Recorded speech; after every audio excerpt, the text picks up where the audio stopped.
दोस्तों, आज की कहानी सिर्फ डर की नहीं, बल्कि एक ऐसे वचन की है जो एक माँ ने अपनी बेटी की जान बचाने के लिए शैतान से किया था। कहते हैं राजस्थान के एक पुराने शहर में एक हवेली थी, राठौड़ हवेली।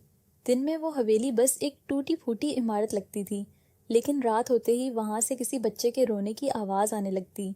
लोग कहते थे कि जिसने भी वो आवाज सुनी उसकी कुछ दिनों में मौत हो गई। कोई पागल होकर मर गया, कोई आग में जल गया, और कुछ लोग ऐसे मिले जिनके चेहरे डर से पत्थर बन चुके थे।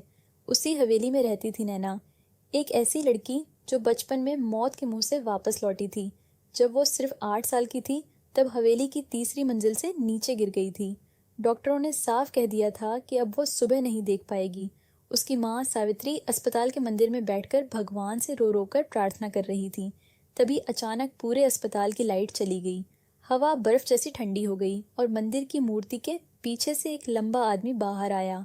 काले कपड़े, लाल आंखें और चेहरे पर डरावनी मुस्कान। उसने सावित्री से कहा, तुम्हारी बेटी बच सकती है, लेकिन बदले में एक दिन वो मेरी संतान को जन्म देगी। अपनी बेटी को बचाने के लिए सावित्री ने कांपते हुए हाँ कह दी। उसी पल अस्पताल की मशीनें फिर चलने लगीं और डॉक्टर चिल्ला उठे, ये जिंदा है। लेकिन उस रात के बाद सावित्री कभी पहले जैसी नहीं रही। वो हर समय भगवान के सामने रोती रहती, जैसे किसी आने वाले डर का इंतजार कर रही हो।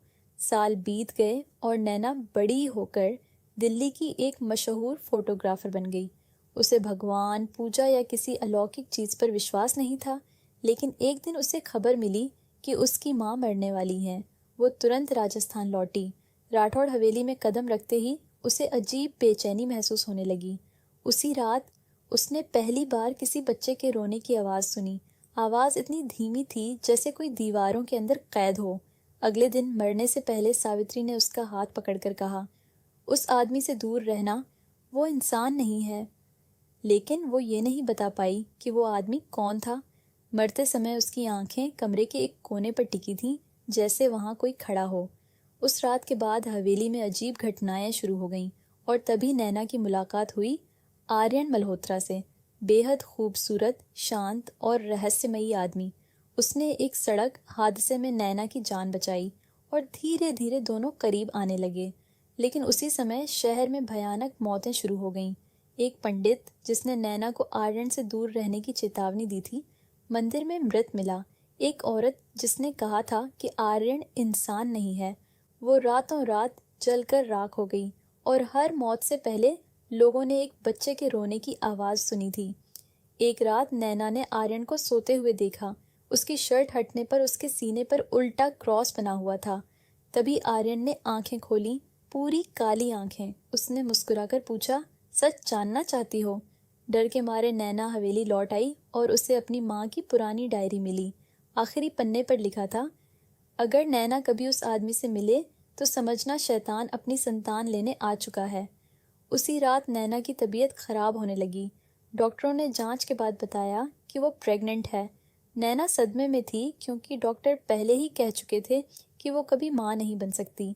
लेकिन असली डर तब शुरू हुआ जब उसे हर रात एक ही सपना आने लगा। एक बच्चा जो दीवारों पर उल्टा चलता था, जिसकी आंखें नहीं थीं और जो बार बार कहता था, माँ मुझे जन्म दो। नैना ने गर्भ गिराने की कोशिश की, लेकिन जिस अस्पताल में वो गई वहां अचानक आग लग गई। पूरा वार्ड जल गया, सिर्फ नैना बची। अब उसे समझ आ चुका था कि उसके पेट में इंसान नहीं पल रहा था। डर के मारे वो एक पुराने चर्च पहुंची, जहां एक बूढ़े फादर ने उसकी बात सुनकर कहा, अगर इस बच्चे का जन्म बिना पवित्र अनुष्ठान के हुआ तो पूरी दुनिया अंधकार में डूब जाएगी।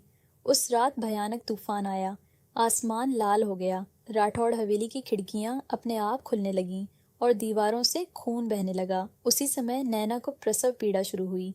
कमरे में धुआं फैल गया और उसमें से आर्यन अपने असली रूप में सामने आया।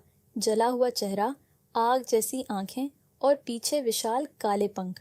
उसने मुस्कुराकर कहा, तुमने अपना वचन पूरा कर दिया। कुछ देर बाद बच्चे का जन्म हुआ। पहले तो वो बिल्कुल सामान्य लगा, लेकिन जैसे ही उसने आंखें खोली पूरा कमरा अंधेरे में डूब गया। उसकी आंखें पूरी काली थीं। हवेली कांपने लगी और सारी मोमबत्तियां बुझ गईं। आर्यन बच्चे को लेने आगे बढ़ा, तभी नैना को अपनी माँ की आवाज़ सुनाई दी, भागो। नैना ने पास रखा लोहे का दीपक उठाकर आर्यन के चेहरे पर दे मारा। उसकी चीख से पूरा कमरा कांप उठा। नैना बच्चे को लेकर भागी और चर्च पहुंची। फादर ने तुरंत बच्चे पर पवित्र जल डाला। उसी पल तूफान रुकने लगा। बच्चे की काली आंखें धीरे धीरे सामान्य हो गईं। दरवाजे पर खड़ा आर्यन पहली बार डरता हुआ दिखाई दिया और फिर अंधेरे में गायब हो गया। सुबह हुई। नैना चर्च की सीढ़ियों पर बैठी थी और उसकी गोद में बच्चा शांत सो रहा था। सब कुछ खत्म हो चुका था।